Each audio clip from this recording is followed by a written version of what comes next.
1,000 Years of Rivalry by the channel Fire of Learning. You know, I'll take it out of this playlist. Hello and welcome to... Here we go. Upper Egypt is south and Lower Egypt is north. But why would they do that though? What's the logic for it? England and France, 1,000 Years of Rivalry, Fire Learning. Hello and welcome to Fire of Learning. England and France.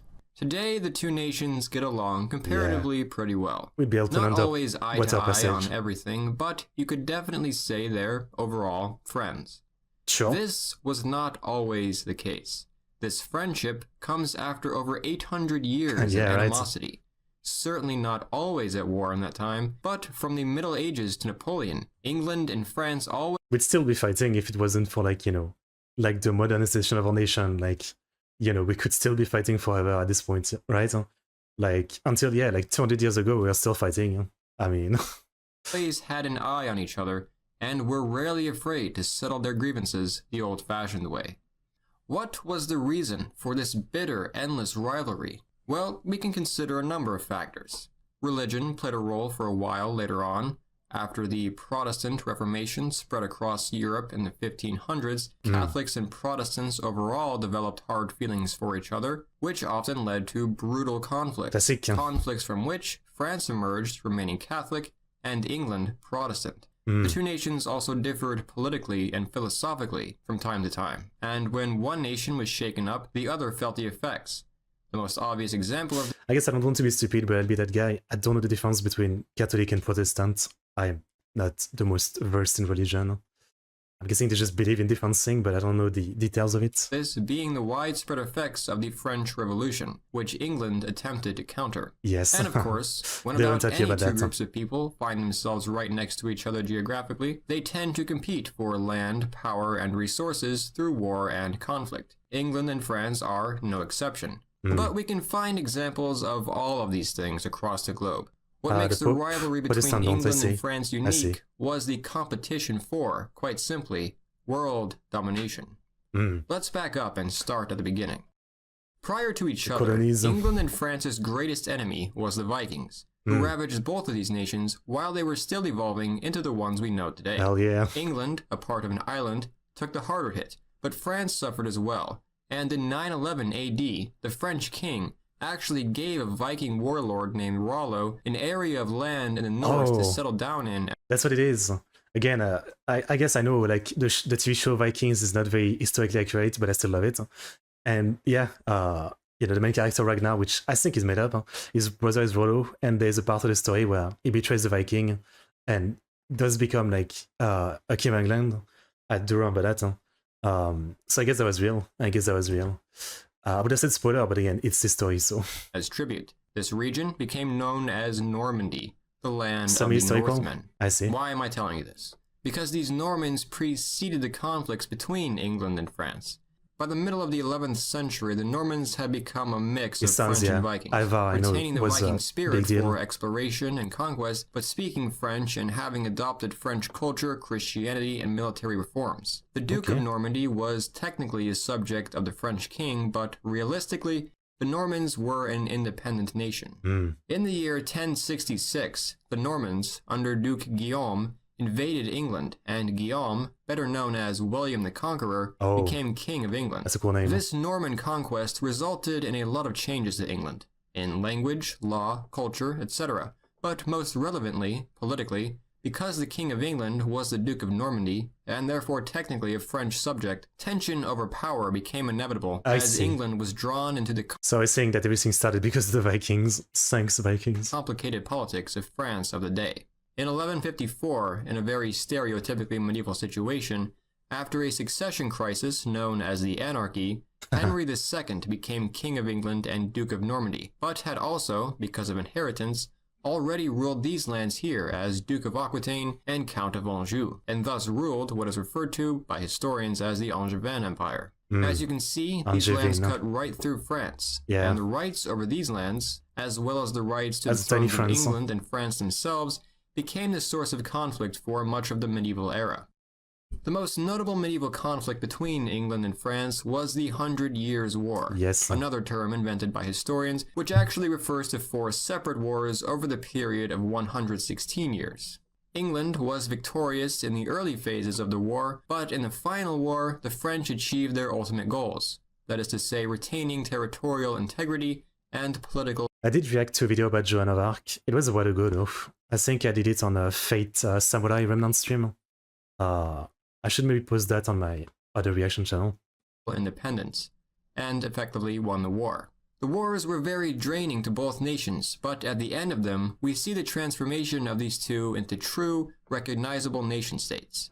However, the English were not necessarily done after the 100 Years' War, and in fact the monarch would claim the title of King or Queen of France until 1803, when it was dropped in favor of the deposed monarchy. As Europe entered the Renaissance, the rivalry between England and France did not wither, but the focus was about to change from localized squabbles to the competition to conquer the new world, or really worlds, that the Europeans were beginning to chart. Yeah, the Around the year colonization. 1000 AD, a group of Vikings under Leif Erikson became the first Europeans About to that reach name. the Americas.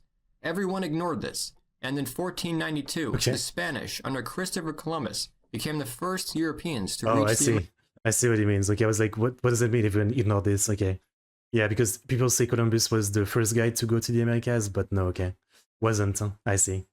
I don't know why that is, like propaganda, but why are we still saying that then? I mean, I know there was a controversy some years ago where people saying, not only was he like kind of a piece of shit, right? He wasn't like that great, but also, yeah, that he wasn't actually the guy that discovered America. It was a couple years ago.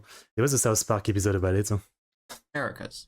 Spain and Portugal quickly became the first nations to establish settlements and claim territory in the New World of America, as well as Africa and Asia. And as time went on, the Dutch, Swedish, Russians, and of course, English and French would enter the game as well. These nations, specifically Spain, Portugal, England, and France, could realistically be called the first world powers, in the sense that Viking they were the discovery was first nations forgotten, yeah. to be able to have So do you mean it was influence and rediscovered project military recently? power across the globe. The English and French were late to the game comparatively, Discovery but was by the year permanent, huh? 1700, it was clear that they would be the most see. major world players, specifically in North America and South Asia. Africa would not be heavily colonized until almost 2 centuries Et later. ouais, les fleurs. Spain and Portugal were in decline. Sweden and the Dutch had been knocked out. Russia was not heavily involved in colonization and focused more on its own contiguous territories, and no, the I rest haven't. of I Europe haven't. did not or could not make much effort toward colonization. A number of conflicts emerged in the 18th century which spilled over into other theaters.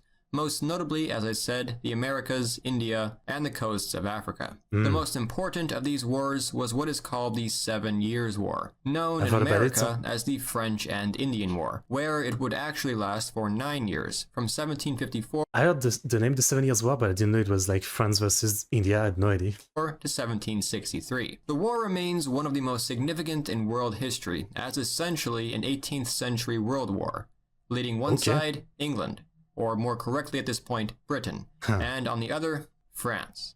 Hanging in the balance, the fate of the world itself. If one Really? side decisively won here, it would affect not only Europe, not only America and India, but also even later colonization in Africa, Oceania, and the rest of Asia. In 1763, Britain emerged victorious in all theaters, and thus happily sat upon its place as the world's unchallenged top That's some colonial crazy power. answer. But France was not done, and quite unhappy about this, would later support a rebellion in the British-American colonies Yeah, of course. that became the American War of Independence, Let's which, go. as they intended, dealt a major blow to the British Empire. Let's go. Nevertheless, the British Empire recovered and even sought out new lands like Australia and New Zealand, while the rest of Europe failed to keep up. The 18th century is sometimes referred to as the Second 100 Years' War because the two powers were, quite frankly, in constant conflict. Following the French and Indian War, as I Yeah. said, France was clearly on the losing end. And by the end of the century, economic strain related to this constant Yeah. militarism was a major contributing factor to the French Revolution, which toppled Again, that's what I was talking about earlier as well. Like, to me, looking at the story and the history of France, it's a miracle that, like, things have ended the way they are because, yeah, with the revolution, the terror, and the coalition trying to, like, restore the monarchy and, stop the revolution. I mean, if there wasn't Napoleon to just, be like an absolute genius, one in a, billion people kind of like kind of guy, the coalition would have definitely like won against the armies of France, and I really wonder like how different the story would be today.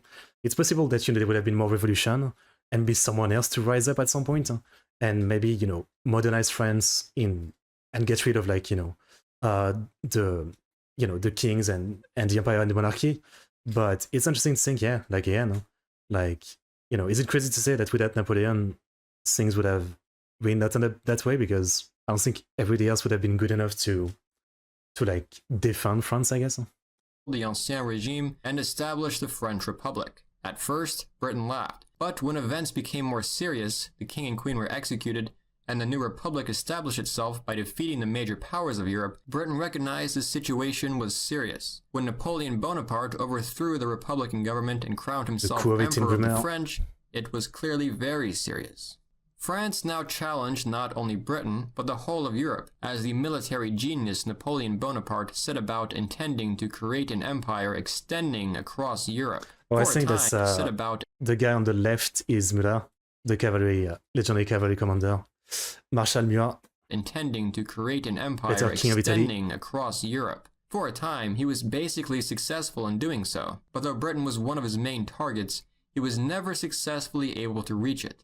Britain was naturally Napoleon's most powerful rival and was the force rallying Europe against him. He was very... The one thing though, I saw a video once about like, what if Napoleon tried to actually invade Britain?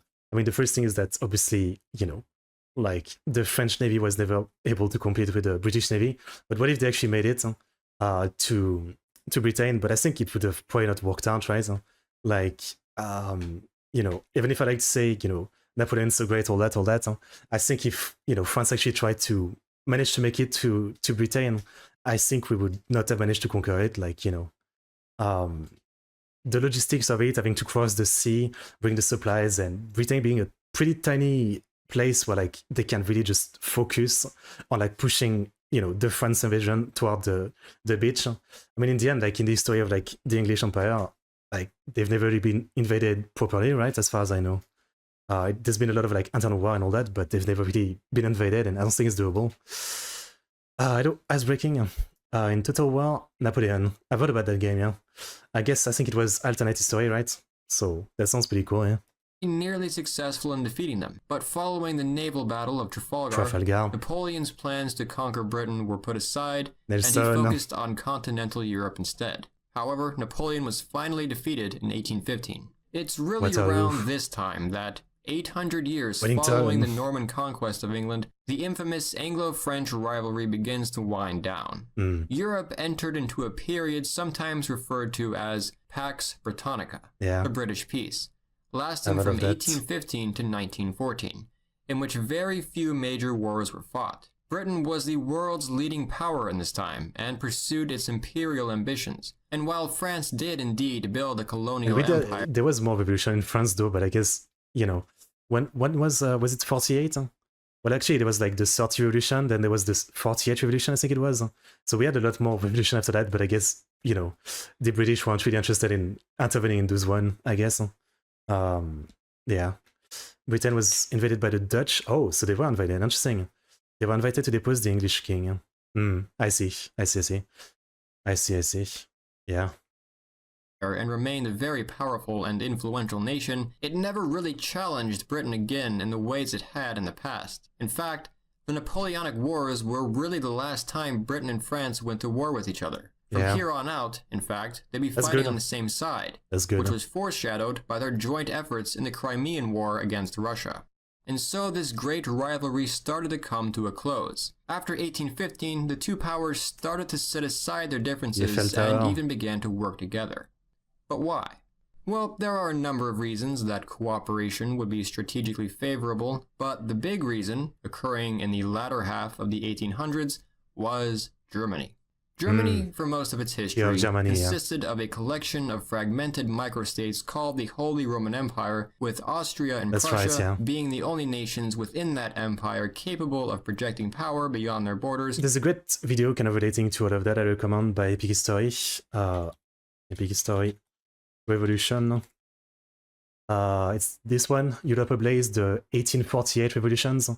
which basically was a year where like literally like all of the different countries of Europe had like revolutions over different things. And he talks also a lot about like how, you know, it's the start of like Germany kind of like trying to have all the kingdoms under one banner, Germania, and all that. It's a really great video. Ultra high quality. I recommend it.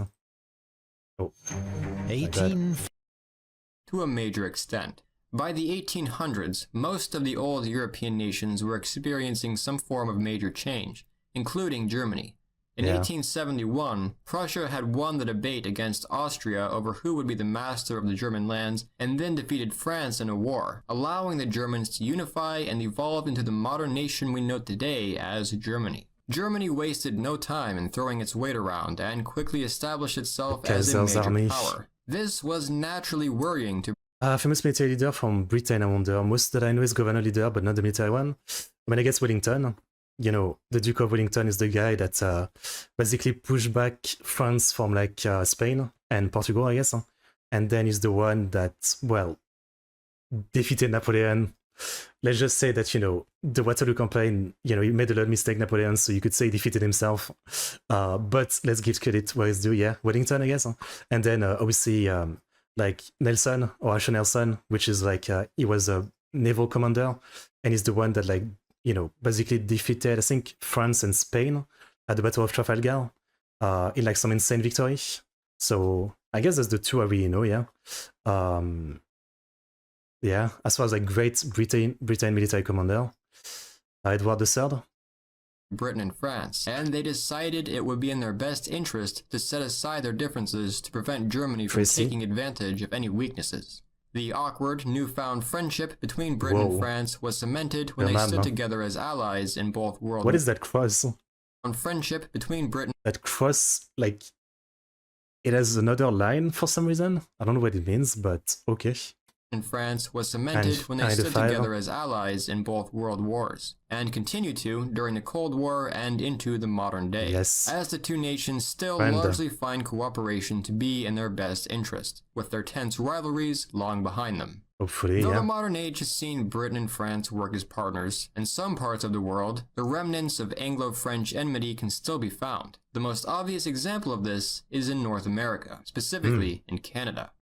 When the British defeated the French in the French and Indian War in North America, they took the majority of its mainland holdings, except for Louisiana, which was given to Spain and later sold to the United States. However, the British were not successful in assimilating the local French populations of the territory which they annexed, and these people are the people we know today as French Canadians. Historically, in Quebec and Acadia in particular, the French-Canadian people have emphasized marrying only within their group, remaining Catholic, and retaining their culture and language despite external forces. Though not quite this strict these days, this resilience is why the French presence in North America did not disappear. In fact, it nearly led to a split in Canada on multiple occasions, the most famous incident being in 1995, when Quebec took a vote on its independence. The we vote amounted to 49.42% of the population, with no amounting to 50.58%. A very close vote,